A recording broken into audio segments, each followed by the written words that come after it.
Donc le titre du message, c'est le New Age selon la Bible, donc le Nouvel Âge. Si vous voulez bien, on va aller dans Genèse chapitre 3. Genèse chapitre 3.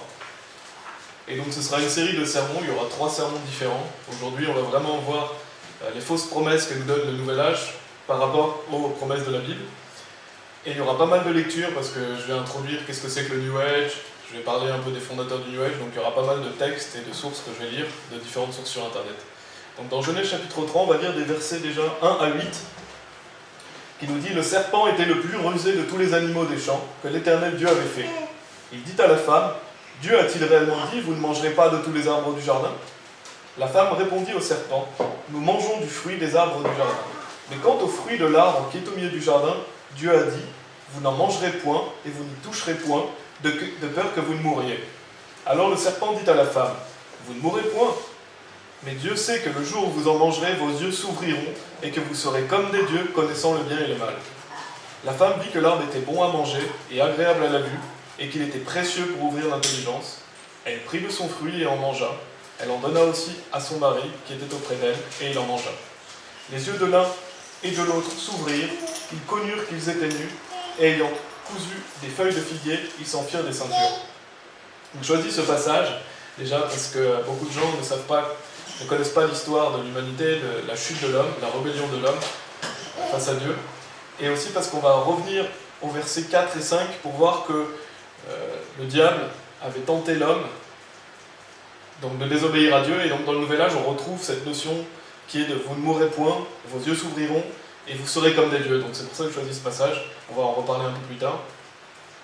Et donc on va lire aussi les versets 21 à 24. L'Éternel Dieu fit à Adam et à sa femme des habits de peau et il les en revêtit. L'Éternel Dieu dit, voici l'homme est devenu comme l'un de nous pour la connaissance du bien et du mal. Empêchons-le maintenant d'avancer sa main, de prendre de l'arbre de vie, d'en manger et de vivre éternellement. Et l'Éternel Dieu le chassa du jardin d'Éden, pour qu'il cultivât la terre d'où il avait été pris.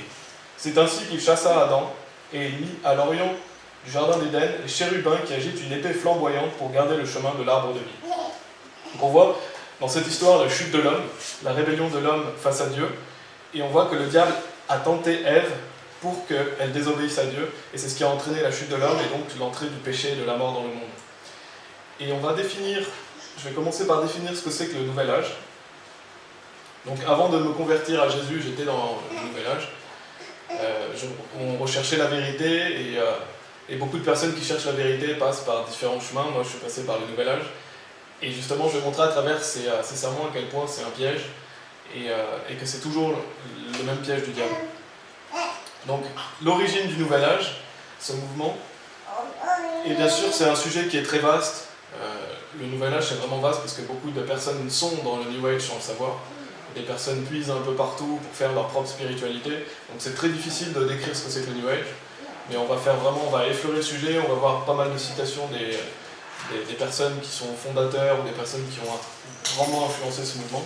Mais on va vraiment faire qu'effleurer le sujet parce qu'il faudrait vraiment beaucoup de temps pour en parler, et même ce ne serait pas suffisant parce que chacun fait un peu sa propre spiritualité. Donc l'origine du mouvement New Age, le mouvement est né en Californie, le paradis de la prospérité. Il est en général relié à la parution en 1948 du livre d'Alice Ann Bailey, qui s'appelle Le Retour du Christ. Donc on voit déjà qu'il est né d'une femme qui a perverti la Bible, parce que ça s'appelle Le Retour du Christ, son livre qu'elle a écrit. Depuis lors, ces idées se sont largement répandues et sont devenues le bien commun d'un grand nombre d'associations, fraternités et mouvements, la fraternité blanche universelle, Graal, Rose-Croix, etc. Toutefois, l'héritage est déjà présent chez des millions de gens sans qu'ils en soient bien conscients. En fait, le New Age, il n'a pas vraiment de fondateur, il n'a pas de siège social, pas de livre saint, pas de leader, pas de dogme. Donc c'est une spiritualité au sens large, une spiritualité sans Dieu ni grâce qui épouse l'esprit du temps. Donc ça c'est vraiment l'origine du New Age et une petite définition rapide. Et on va voir quelques fondateurs. La première c'est Alice Bailey, justement, qui a écrit Le Retour du Christ. Et par son usage fréquent et précurseur de l'expression New Age dans ses ouvrages, elle est souvent présentée comme l'une des fondatrices du mouvement New Age. Alice Bailey a écrit plus d'une vingtaine d'ouvrages traitant d'occultisme et d'ésotérisme, ainsi que des articles qui furent publiés par le Lucis Trust, organisation spiritualiste mondiale qu'elle fonda en 1922 avec son époux Foster Bailey et quelques amis. Donc ça c'est une des fondatrices du New Age qui s'appelle Alice Bailey. Et comme par hasard, la fondation qu'elle a créée s'appelle Lucis Trust. Je sais pas si ça vous fait penser à quelque chose, mais c'est Lucifer. Et donc on va en reparler, mais c'est le diable, le porteur de lumière. Donc elle a nommé son association Lucis Trust, et c'est une école d'occultisme, une école de magie, etc. Et donc ça, c'est vraiment une des grosses précurseurs du New Age. Il y a beaucoup de choses qui sont découlées de cette femme. Il y a aussi Helena Blavatsky, qui a donné le nom de théosophie. Elle a créé la fondation Société théosophique. Et la théosophie, ça peut se définir aussi comme le karma et réincarnation, bien compris, permettent à l'homme. Et ça permet à l'homme de perfectible dans son être et l'essence divine de prendre en main sa destinée dans un monde où il a sa place comme auxiliaire de la nature et où la fraternité incluant tous les êtres est en fait. En fait, cette femme a créé la théosophie, ça s'appelle, et c'est un mouvement où on dit que l'homme peut se perfectionner par lui-même, qu'il a une essence divine à l'intérieur de lui, que tous les êtres sont interreliés, donc c'est ce qu'on appelle, c'est du New Age, mais c'est aussi le fait d'appeler la Terre-Mère Gaïa, etc. Enfin, ils appellent la Terre-Mère, et ils l'appellent Gaïa. Et donc, elle prône un salut collectif, donc un salut de la planète, comme on voit à travers toutes les sociétés écologiques aujourd'hui. Donc c'est pas un salut individuel, c'est le salut collectif. C'est le fait qu'on est tous un et qu'on doit tous ascensionner ensemble, on doit tous évoluer en même temps. Et qu'est-ce que cette dame a écrit comme revue? Elle a écrit la revue qui s'appelle Lucifer. Donc c'est vraiment le nom qu'elle a donné à la revue, elle l'a appelée Lucifer. Et elle l'avait publiée en 1887. Donc on voit déjà l'origine satanique de ce qu'elle a créé. Il y a Alexander Crowley aussi. Donc je vous donne beaucoup de noms, c'est vrai que c'est un peu ennuyant au début, mais c'est vraiment pour que les gens du Nouvel Âge voient l'origine de leur spiritualité et de leur religion. Parce que nous, quand on était dans le New Age et qu'on a découvert l'origine du Nouvel Âge, ça nous a beaucoup aidé à comprendre que ça venait du diable. Donc Aleister Crowley, qui est connu comme la grande bête 666, ou l'homme le plus malsain du monde. Et donc c'est vraiment pas des beaux titres. Et dans le domaine de l'occultisme, Crowley, il a écrit sur la magie, le tarot, le yoga, la kabbale, l'astrologie. Et il est considéré comme le père du satanisme. Donc on voit cet homme qui pratiquait le yoga, qui pratiquait la kabbale. Et c'est pas anodin, le yoga, c'est vraiment une pratique qui vient du diable, c'est pas simplement une pratique qu'on peut faire comme ça. Et une de ses citations les plus célèbres, c'est une partie de sa citation, c'est « Chacun interprète tout en fonction de sa propre existence ». Il a dit aussi « Tout ce que vous avez à faire, c'est d'être vous-même, faire selon votre volonté et vous réjouir ». Donc sa philosophie de vie, c'est « Faites ce que vous voulez, faites ce que vous aimez et réjouissez-vous de la vie ». Chacun aussi interprète sa propre existence, donc on est chacun maître de sa propre vie, on est son propre créateur. Il y a David Spangler aussi, qui est un célèbre auteur du New Age, qui a écrit un livre qui s'appelle « Révélation, la naissance du Nouvel Âge ». Il est considéré comme un des fondateurs. Et il a dit, dans sa citation, « Personne n'entrera au nouvel ordre mondial, à moins qu'il fasse l'engagement d'adorer Lucifer. Personne n'entrera dans le nouvel âge sans subir une initiation luciférienne. » Donc c'est un célèbre auteur, il ne se cache même pas, il dit vraiment que le nouvel âge, ça vient de Lucifer. Et il parle du nouvel ordre mondial, et on reviendra à ça dans un troisième message. Donc qu'est-ce que le nouvel âge? C'est un courant spirituel qui est caractérisé par une approche individuelle et éclectique de la spiritualité. Donc par beaucoup de sociologues, il est décrit comme un bricolage synthétique de pratiques et de croyances. Donc c'est vraiment...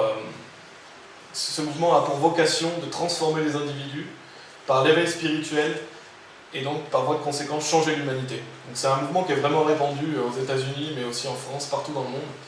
Et quand on va rendre dans les librairies, quand on va dans les magasins, il y a beaucoup de livres Nouvel Âge. On ne sait pas que c'est des livres New Age. Par exemple, il y a le pouvoir du moment présent, il y a tout un tas de livres sur la méditation, sur la spiritualité du Nouvel Âge. Je vais avancer un peu parce que ça fait beaucoup de textes quand même. Mais je dis, voilà, le New Age est un amalgame de croyances de sources diverses. Il a été popularisé en Occident et c'est beaucoup axé sur l'hindouisme, le bouddhisme, la théosophie, comme je l'ai mentionné aussi. Et il y a beaucoup de croyances dans les vies antérieures, dans la réincarnation. Il y a aussi les croyances par rapport au corps énergétique subtil, l'aura, le corps éthérique, les chakras, les centres d'énergie, tout ça c'est des croyances dans le Nouvel Âge. Et ce mouvement met l'accent sur la notion de guidance intérieure. Donc en fait les personnes sont guidées par leur propre... Ils disent qu'ils sont guidés par leur propre soi en fait. La guidance vient de soi-même, elle ne vient pas de Dieu. Et elle met l'accent sur l'intuition. Elle met l'accent sur le pouvoir personnel, chacun crée sa propre réalité.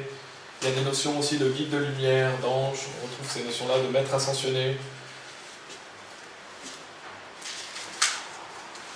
Et dans le New Age, on parle du Christ, d'ailleurs il a une place très importante, je vais en reparler, mais on voit le Christ comme une énergie, comme un principe, et pas comme une personne. Et dans le Nouvel Âge, beaucoup de gens utilisent aussi les cristaux, on a les notions d'enfant indigo, de channeling, de théorie Gaïa. Donc tout ça, ça fait partie du Nouvel Âge.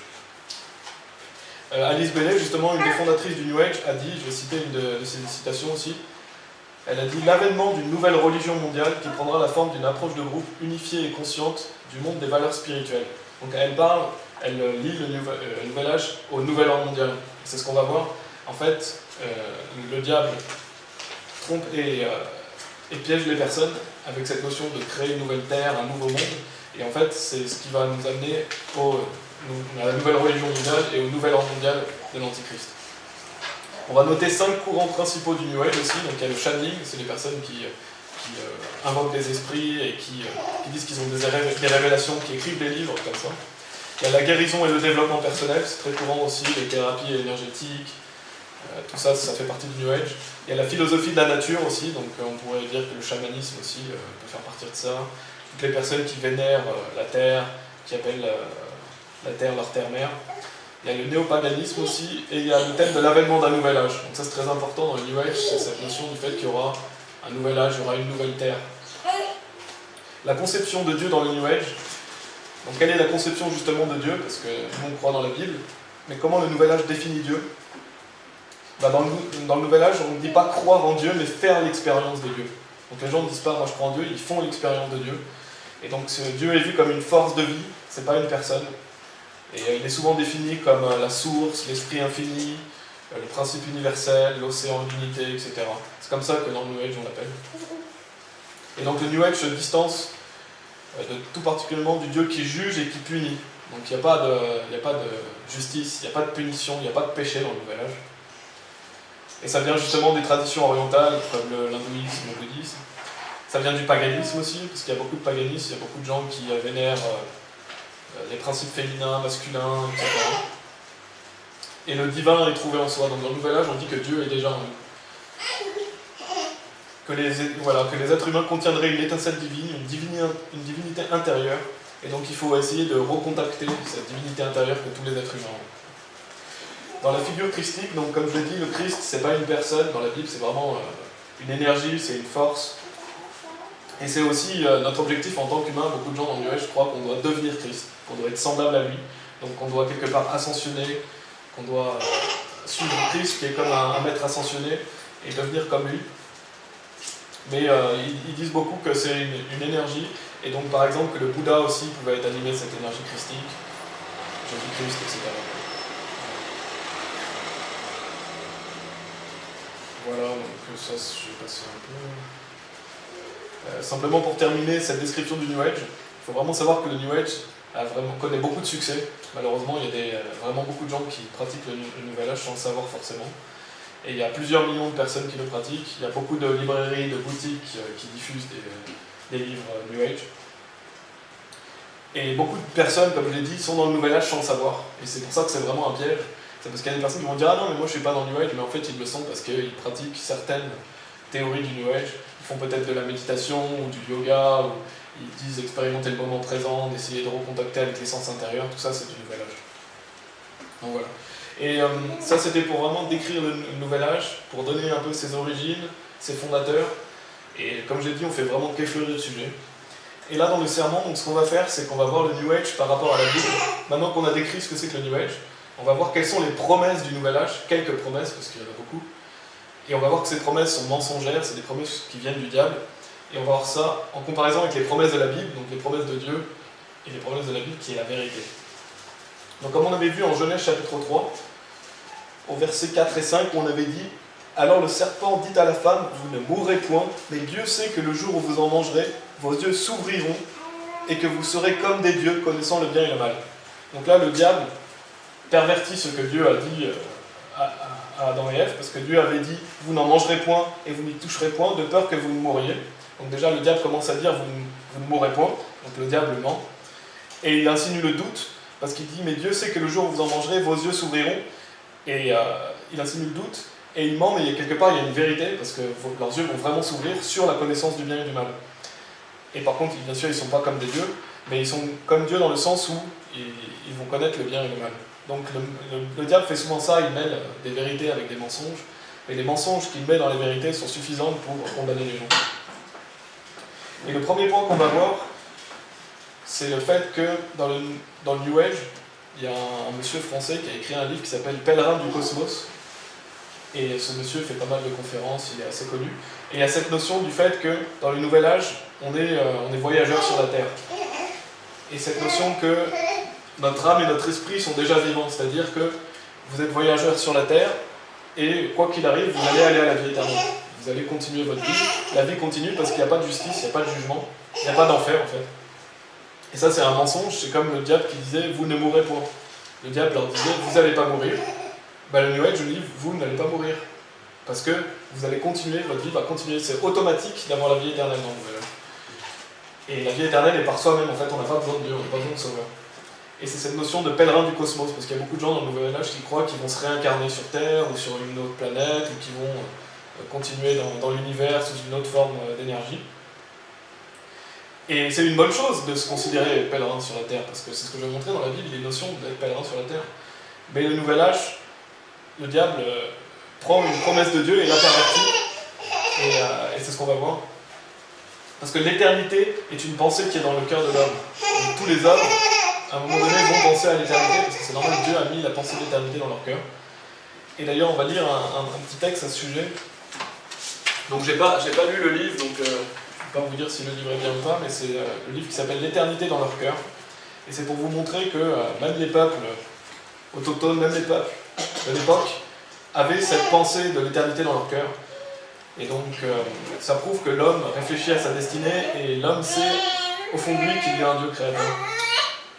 Donc, je vais lire un extrait de ce texte qui dit « Les chercheurs fabriquèrent le terme animisme pour désigner ce tout premier stade dans l'évolution de la religion. » Et donc, c'est des personnes qui s'appellent Huxley, Spencer, Tyler, et d'autres se frottèrent les mains de satisfaction et raillèrent les théologiens, car ils étaient sûrs et certains d'avoir mis en échec les théories sur l'origine surnaturelle de la religion.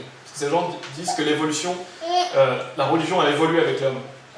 Et justement, des personnes vont montrer que c'est un mensonge, et qui dit la religion, prétendait-il, a évolué sur le plan mental, tout comme les formes biologiques ont évolué sur le plan physique. Donc c'est des gens qui croient en la théorie de l'évolution, que l'homme a évolué. Et entre-temps, par contre, il y a eu justement des découvertes dans le désert de Kalahari, dans la forêt Ituri, et dans 1000 autres lieux. Certains des jeunes anthropologues étaient arrivés à un niveau d'interrogation beaucoup plus profond. Il se trouva qu'ils demandèrent aux animistes, donc ils ont demandé à des peuples autochtones, à propos qui a fait le monde. Et à leur grande surprise, ceux-ci répondaient souvent avec un joyeux sourire que c'était un être unique qui était au ciel. Et ces gens-là leur ont demandé est-il bon ou mauvais demandait-il ensuite. Bon, évidemment, répondait-il invariablement. Et les personnes leur ont dit montrez-moi l'idole que vous avez pour le représenter. Disait peut-être encore l'anthropologue. Et la personne disait quelle idole nous ne savons donc pas. Ne savez-vous donc pas qu'il ne doit jamais être représenté par une idole?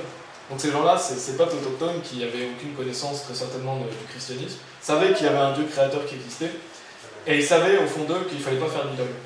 Donc on voit vraiment que Dieu a mis la pensée de l'éternité dans le cœur des gens. Alors ils commencèrent à découvrir ce que des milliers de missionnaires savaient déjà depuis une centaine d'années. 90% des religions tribales dans le monde sont imprégnées de présupposés monothéistes. Ils savaient bien que Huxley, Tyler et les autres seraient déçus, pour ne pas dire embarrassés. Certains ont peut-être mis aux archives cet aspect de leur recherche, afin de ne pas trouver leur nom prêt. Voilà, etc. Donc c'est intéressant de noter qu'on voit que des peuples qui sont vraiment isolés ont cette pensée de l'éternité dans leur cœur. Parce que Ecclésiaste chapitre 3, verset 11 nous le dit.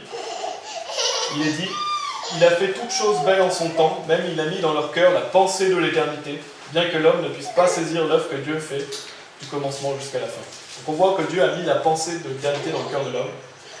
Et donc c'est normal que les personnes s'interrogent sur d'où ils viennent, où est-ce que je vais aller après. Et donc la promesse du Nouvel Âge qui dit que vous avez la vie éternelle automatiquement, que vous ne mourrez point, est un mensonge.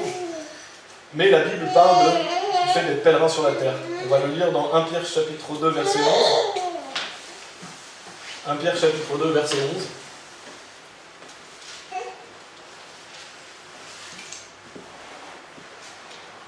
Qui nous dit « Bien-aimés, je vous exhorte, comme étrangers et voyageurs sur la terre, à vous abstenir des convoitises charnelles qui font la guerre à l'âme. » Et donc là, Pierre s'adresse à des personnes sauvées, il les appelle bien-aimés, je vous exhorte, comme étrangers et voyageurs sur la terre. Donc il dit que c'est une bonne chose d'être étranger et voyageur sur la terre, parce que Dieu dit qu'on n'est pas de ce monde. Donc c'est pas une mauvaise chose de se sentir voyageur, étranger, pèlerin sur la terre. C'est même une chose qui est bien vue, parce que dans Hébreux chapitre 11, verset 13, il est aussi dit « C'est dans la foi qu'ils sont tous morts, sans avoir obtenu les choses promises, mais ils les ont vus de loin, crus et salués, reconnaissant qu'ils étaient étrangers et voyageurs sur la terre. » Donc on voit des personnes qui sont mortes dans la foi, donc c'est des personnes qui sont sauvées, des personnes qui ont cru en Jésus-Christ, sans avoir obtenu les choses promises, donc ils les ont vues par la foi, la Bible dit qu'ils ont cru et qu'ils ont salué, donc ils ont accepté les promesses de Dieu, reconnaissant qu'ils étaient étrangers et voyageurs sur la terre. Donc là on voit que Dieu montre que c'est une bonne chose de se reconnaître étrangers et voyageurs sur la terre. Et beaucoup de personnes dans le Nouvel Âge, ou beaucoup de personnes dans la vie en général, se demandent ce qu'ils font sur cette terre, et ça c'est normal, parce que déjà Dieu leur a mis la pensée d'éternité, donc ils pensent qu'il y a quelque chose après, ils s'interrogent. Mais le problème du Nouvel Âge, c'est que le diable amène les gens sur un mauvais chemin en leur promettant des mensonges, en leur disant que vous ne mourrez pas. Alors que la Bible dit non, si vous allez mourir, déjà forcément vous allez mourir physiquement, mais vous allez mourir si vous ne croyez pas en Jésus-Christ, parce que vous irez en enfer. Parce que nous sommes des créatures de Dieu, mais Dieu est un juste juge. Et dans le Nouvel Âge, il n'y a pas de justice, il n'y a pas de jugement, il n'y a pas de péché, il n'y a pas de punition en fait. Vous pouvez faire ce que vous voulez, il n'y aura pas de punition dans votre vie.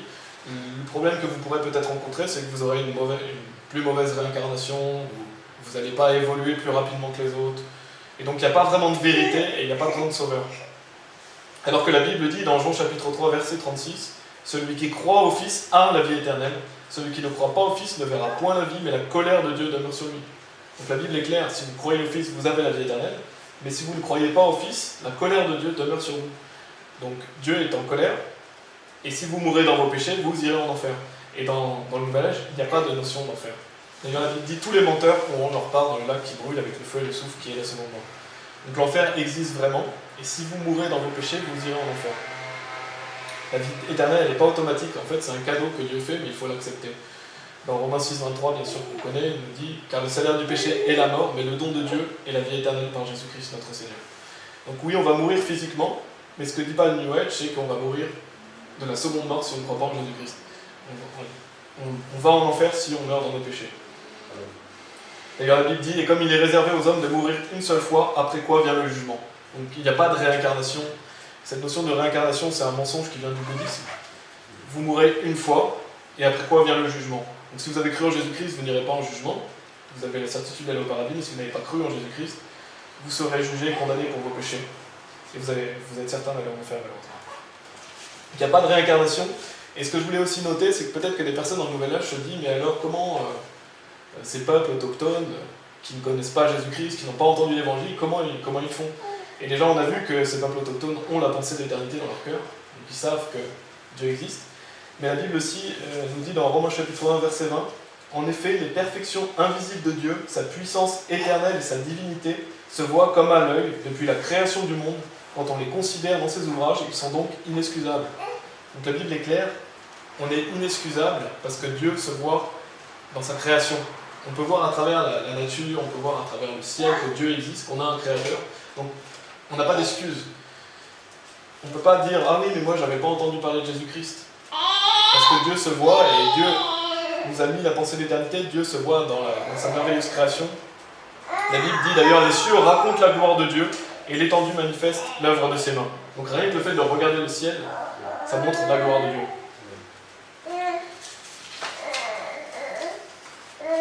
D'ailleurs, Jésus a dit que celui qui cherche trouve. Donc n'importe quelle personne qui cherche Dieu va trouver Dieu. Donc les gens déjà n'ont pas d'excuses parce que la nature témoigne de la gloire de Dieu, parce qu'on a la pensée d'éternité dans notre cœur.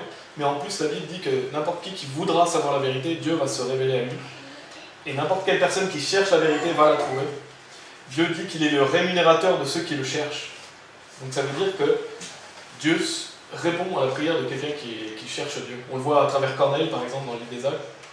Mais on le voit aussi, d'ailleurs, quand on va évangéliser, on rencontre des gens qui nous disent « Ah bah j'avais justement demandé à Dieu de savoir s'il existait, ou alors j'avais prié Dieu pour savoir la vérité. » Donc on voit que Dieu répondra à chaque personne qui le cherche, en vérité bien sûr. Des personnes qui sont sincères. Donc il n'y a pas d'excuse, tout nous pointe vers Dieu, et c'est vraiment les hommes qui choisissent de fermer les yeux sur la vérité. Et ça c'est important parce que il y a peut-être beaucoup de personnes dans le Nouvel Âge qui se diraient oui, mais alors l'enfer c'est un peu dur, mais alors comment font les personnes qui sont isolées, etc. Mais les personnes qui sont isolées n'ont pas d'excuses, parce que tout nous pointe vers Dieu. Et ça, vraiment, la Bible est claire.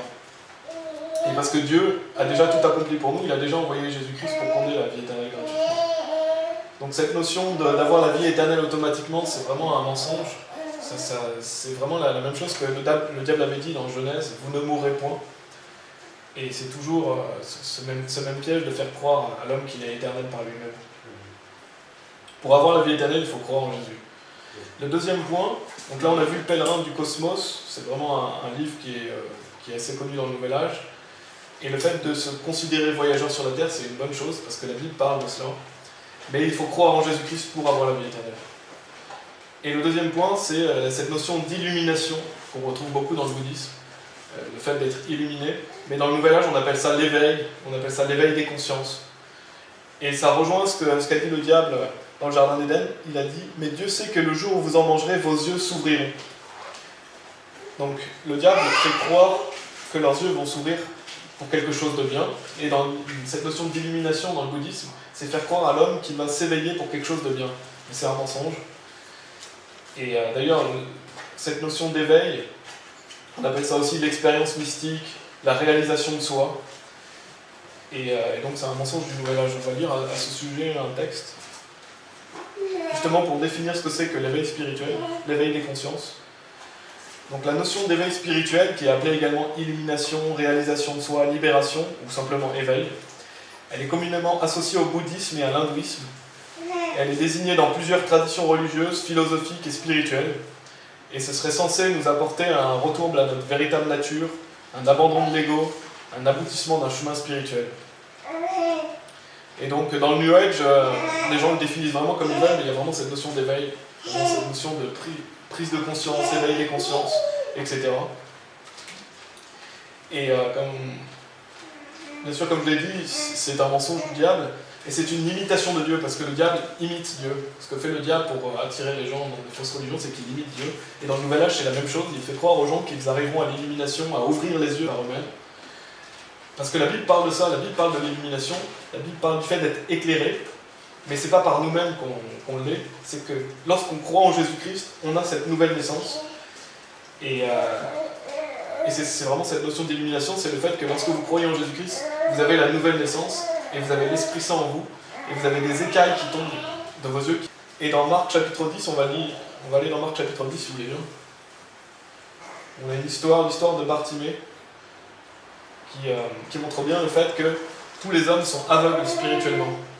Avant d'être sauvés, les hommes sont aveugles.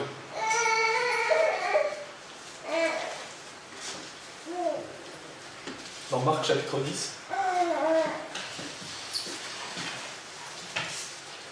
Et c'est important à souligner parce que quelque part, la volonté de vouloir avoir cette illumination, c'est pas mauvais, c'est juste que dans le Nouvel Âge et dans le bouddhisme, elle est mal orientée. Parce que cette volonté d'être illuminé, c'est la volonté en fait de recevoir la lumière de Dieu en fait. C'est la volonté de vouloir naître de nouveau et de faire partie du royaume de Dieu. C'est juste que le diable détourne et pervertit les chemins de Dieu. Dans Marc chapitre 10, il est dit, au verset 46, on va lire l'histoire de Bartimée qui est aveugle. Ils arrivèrent à Jéricho, et lorsque Jésus en sortit avec ses disciples, et une assez grande foule, le fils de Bartimée, mendiant aveugle, était assis au bord du chemin. Il entendit que c'était Jésus de Nazareth, et il se mit à crier « Fils de David, Jésus, aie pitié de moi !» Plusieurs le reprenaient pour le faire taire, mais il criait beaucoup plus fort « Fils de David, aie pitié de moi !» Jésus s'arrêta et dit « Appelez-le !» Ils appelèrent l'aveugle en lui disant « Prends courage, lève-toi, il t'appelle !» L'aveugle jeta son manteau et se levant d'un bond, vint vers Jésus. Jésus, prenant la parole, lui dit « Que veux-tu que je te fasse ?» « Rabouni, lui répondit l'aveugle. « Que je recouvre la vue. » Et Jésus lui dit « Va, ta foi t'a sauvé. » Aussitôt il recouvra la vue et suivit Jésus dans le chemin. Donc c'est une magnifique histoire où on voit que Jésus va soigner l'aveugle, physiquement, parce que c'est vraiment quelqu'un qui est aveugle physiquement, mais il y a aussi spirituellement, et c'est plus profond que seulement physique, c'est spirituel, parce que Jésus lui dit « Va, ta foi t'a sauvé. » Donc il a eu la foi que Jésus le guérisse physiquement, mais quand Jésus dit « Va, ta foi t'a sauvé », il parle du salut de son âme. Il parle du fait qu'il a été sauvé parce qu'il a cru en Jésus-Christ. Et donc ce cette histoire symbolise, c'est le fait qu'on est aveugle spirituellement avant d'être sauvé.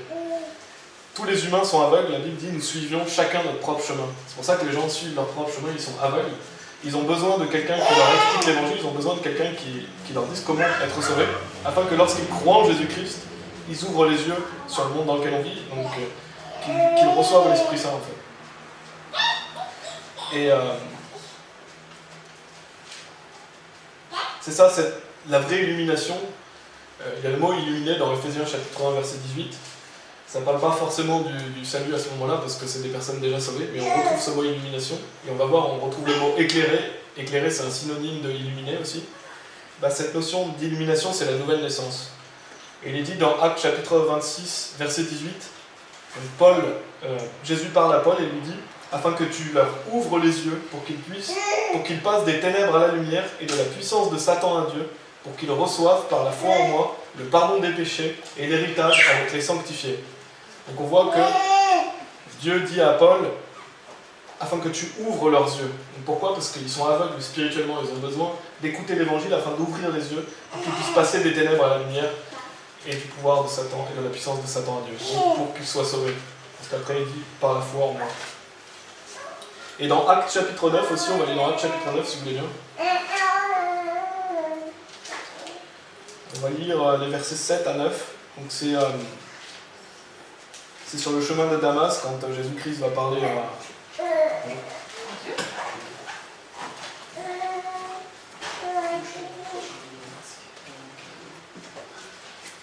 Actes chapitre 9.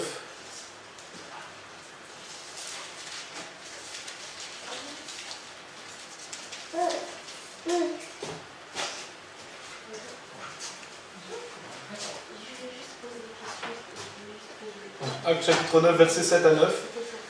La Bible dit « Les hommes qui l'accompagnaient demeurèrent stupéfaits. Ils entendaient bien la voix, mais ils ne voyaient personne. Saul se revela de terre, et quoique ses yeux fussent ouverts, il ne voyait rien. On le prit par la main et on le conduisit à Damas. » Donc lorsque Jésus va se montrer à Saul, Saul va perdre la vue, il va être aveugle, donc il va être conduit par des hommes. Et au verset 17, on va sauter l'histoire pour faute de temps, mais il est dit « Ananias sortit, et lorsqu'il fut arrivé dans la maison, il imposa les mains à Saul en disant « Saul, mon frère, le Seigneur Jésus qui t'est apparu sur le chemin par lequel tu venais, m'a envoyé pour que tu recouvres la vue et que tu sois rempli du Saint-Esprit. » Au même instant, il tomba de ses yeux comme des écailles, et il recouvra la vue. Il se leva et fut baptisé, et après qu'il eut pris de la nourriture, les forces lui revinrent. Donc on voit ici dans cette histoire que Saul, il est dit qu'il va recouvrir la vue, parce qu'Ananias va imposer les mains, mais il est dit aussi qu'il tomba de ses yeux comme des écailles. Et donc ça symbolise le salut. C'est le fait que lorsque on est sauvé, les écailles qu'on a sur les yeux tombent. Donc ça s'appelle l'illumination, quelque part. C'est le fait d'être éclairé, et c'est le fait d'ouvrir les yeux, parce que la Bible dit qu'on reçoit l'Esprit Saint, qu'on a l'Esprit de vérité en nous. Et donc ça symbolise le fait que lorsqu'on est sauvé, des écailles tombent de nos yeux. Et c'est intéressant parce que dans Job chapitre 41, au verset 15, qui est une description du Léviathan, qui est un dragon, parce que la Bible parle des dragons, d'ailleurs dans le Nouvel Âge on parle souvent des dragons, mais la Bible parle des dragons à travers le Léviathan.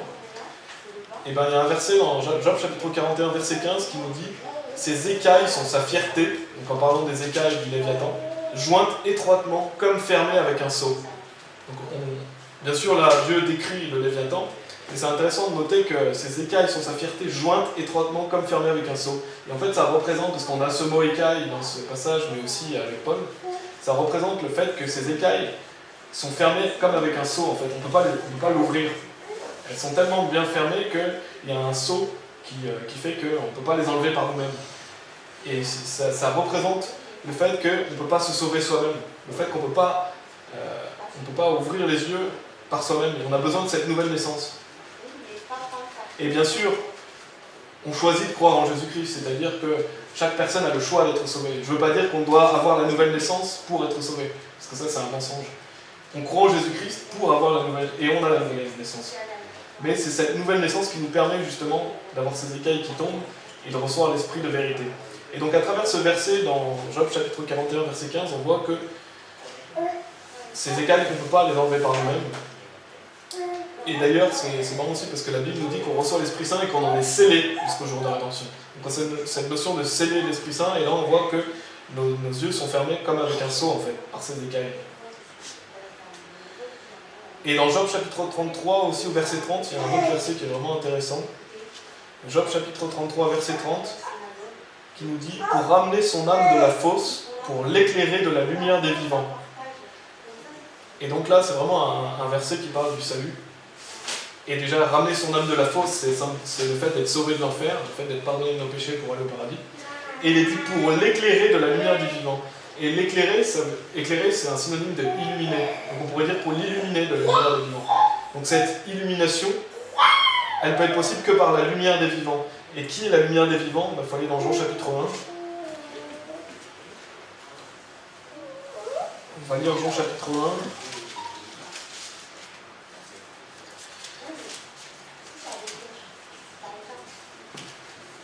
Qui nous dit au verset 1, « Au commencement était la parole, et la parole était avec Dieu, et la parole était Dieu. Elle était au commencement avec Dieu.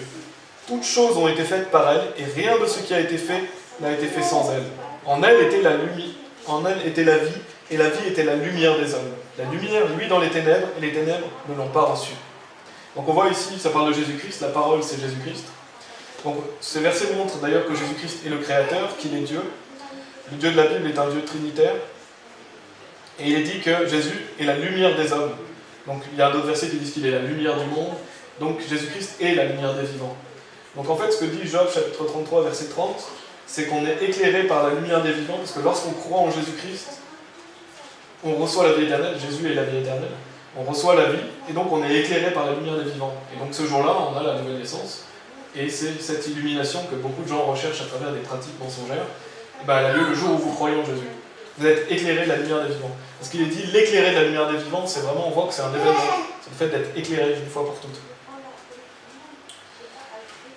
Et malheureusement, dans le Nouvel Âge, c'est que les gens préfèrent la fausse lumière, ils préfèrent le mensonge à la vérité. Et d'ailleurs, on le voit dans Jean chapitre 1, où il était dit, la lumière luit dans les ténèbres, et les ténèbres ne l'ont pas reçue. Et on voit que les hommes ont rejeté la vraie lumière. Et la plupart des gens dans le Nouvel Âge embrassent la fausse lumière parce qu'ils ne veulent pas de la vraie lumière, ils ne veulent pas de la vérité. Donc vraiment, cette notion d'illumination, je ne sais pas si vous connaissiez, mais c'est très courant dans le bouddhisme, c'est très courant dans le Nouvel Âge, on appelle ça l'éveil, on appelle ça l'éveil des consciences. À travers le Nouvel Âge, on voit que c'est une fausse illumination, c'est la lumière du diable. C'est un faux éveil, alors que dans la Bible, on parle de la vraie illumination qui est la nouvelle naissance et qui nous permet de devenir un nouvel homme.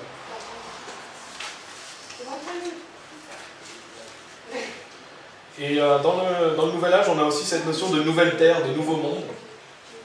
Donc dans la Bible, dans Genèse chapitre 3, on avait vu où il est dit « Vous serez comme des dieux, connaissant le bien et le mal ». Et donc dans le Nouvel Âge, on nous dit que l'homme va permettre de faire venir cette nouvelle terre, que l'homme doit ascensionner, l'homme doit par ses propres moyens faire venir cette nouvelle terre. Et donc c'est « Vous serez comme des dieux », comme si on était des créateurs et qu'on allait créer notre propre réalité. Donc ça, c'est encore un mensonge du Nouvel Âge. Et d'ailleurs, il y a un célèbre auteur qui s'appelle Eckhart Tolle, qui a écrit Le pouvoir du moment présent. Et c'est intéressant parce qu'il a écrit un livre qui s'appelle Nouvelle Terre. Et je vais vous lire un petit résumé de son livre, qui nous dit « Fort du fantastique succès de son ouvrage, Le pouvoir du moment présent, Eckhart Tolle propose au lecteur un nouveau livre dans lequel il jette un regard honnête sur l'état actuel de l'humanité. Il nous implore de constater et d'accepter que cet état, fondé sur une identification erronée à l'ego et au mental, frôle la folie dangereuse. Cependant, l'auteur affirme qu'il y a aussi de bonnes nouvelles, sinon même une solution à cette situation potentiellement désastreuse. Aujourd'hui, plutôt qu'à tout autre moment de l'histoire, l'humanité doit saisir l'occasion qui lui est offerte de créer un monde plus sain et plus aimant. Donc en fait, son livre, c'est de montrer que l'homme va par lui-même créer ce nouveau monde, cette nouvelle terre. Comme si, par nous-mêmes, on allait créer le paradis, en fait. Et donc, on a cette notion de nouvelle terre, et ça, c'est pareil, c'est pas quelque chose de mauvais de chercher une nouvelle terre, parce que la Bible parle d'une nouvelle terre. Donc, si les personnes veulent vivre sur une nouvelle terre, qui veulent vivre au paradis, c'est une bonne chose. Le problème, c'est que dans le Nouvel Âge, on nous promet des choses qui sont des mensonges et une fausse nouvelle terre qui arrive par l'homme lui-même. D'ailleurs, dans 2 Pierre chapitre 3, si vous voulez y aller, 2 Pierre chapitre 3,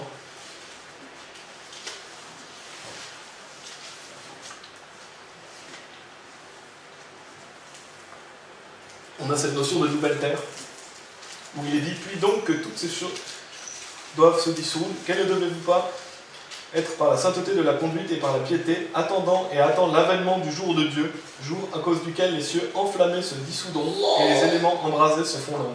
Mais nous attendons, selon sa promesse, de nouveaux cieux et une nouvelle terre où la justice habitera. Donc, bien sûr, on le sait déjà, mais peut-être beaucoup de personnes dans le Nouvel Âge ne savent pas que la Bible parle d'une nouvelle terre. Le fait que Dieu va créer une nouvelle terre. Et c'est Dieu qui va la créer en son temps. Ce n'est pas les hommes qui vont faire venir cette nouvelle terre, ce n'est pas les hommes qui vont créer le nouveau monde. Parce que ce que dit le Nouvel Âge, en fait, c'est que c'est l'homme par lui-même qui va faire cette nouvelle terre, c'est le nouveau monde, et c'est quelque part, c'est diviniser l'homme. Parce que beaucoup dans le Nouvel Âge, ce qu'on fait, c'est qu'on dit c'est que l'homme est déjà divin.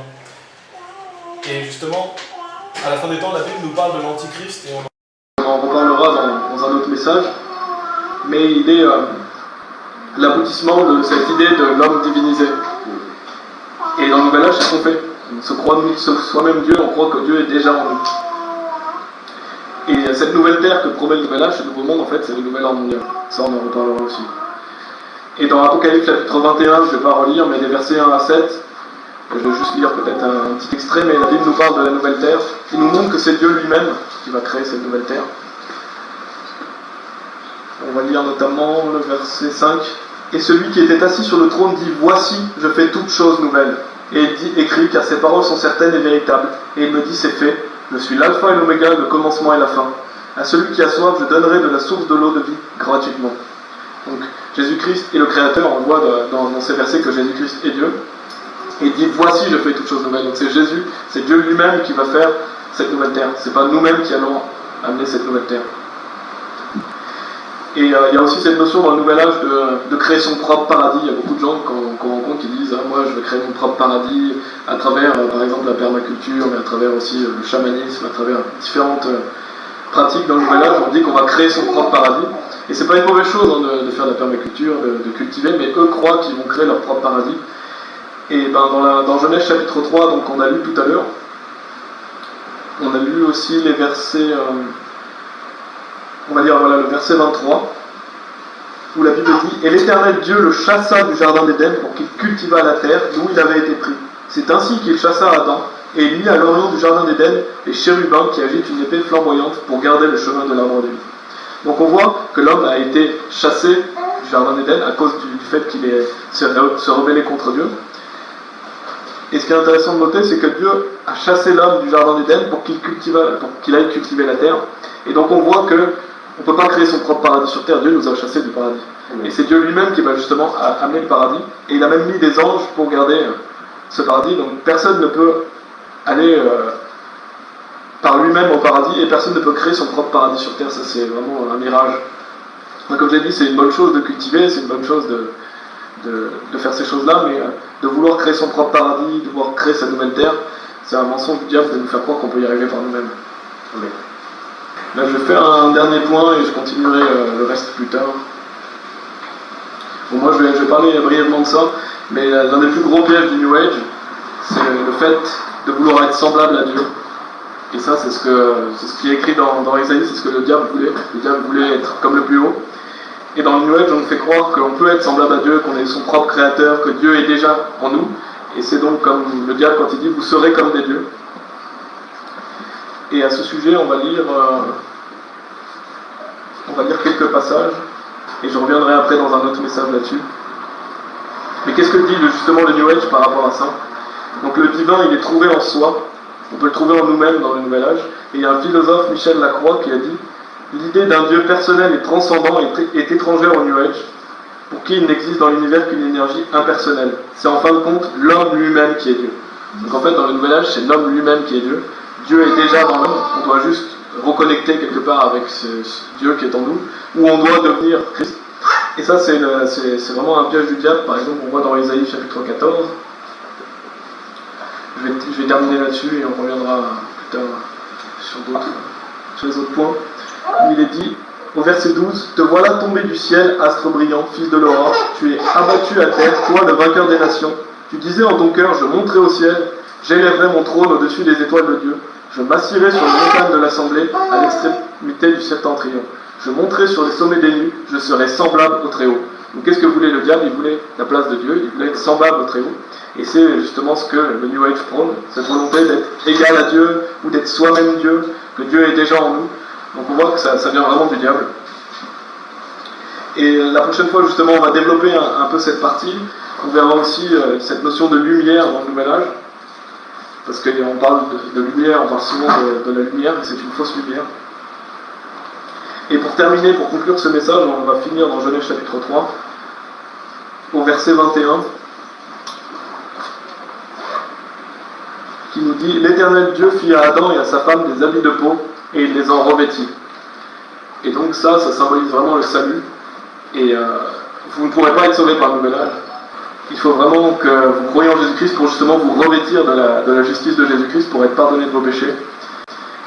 Et voilà, c'est ce que j'espère vraiment, que s'il y a des personnes qui sont au Nouvel Âge, qu'ils puissent se détourner de ces mensonges et voir vraiment que ça vient du diable, pour se tourner vers Dieu et les vraies promesses de la Bible, parce qu'on a vu que beaucoup de promesses du Nouvel Âge sont des copies mensongères de ce que dit la Bible. Et c'est une bonne chose de désirer un monde meilleur, c'est une bonne chose de vouloir aller au paradis, c'est une bonne chose de vouloir recevoir l'Esprit Saint, de vouloir vivre cette nouvelle naissance, mais il faut le faire comme Dieu l'a dit et pas comme votre propre cœur le dit, ni comme cette fausse religion du Nouvel Âge le dit. Que Dieu vous bénisse.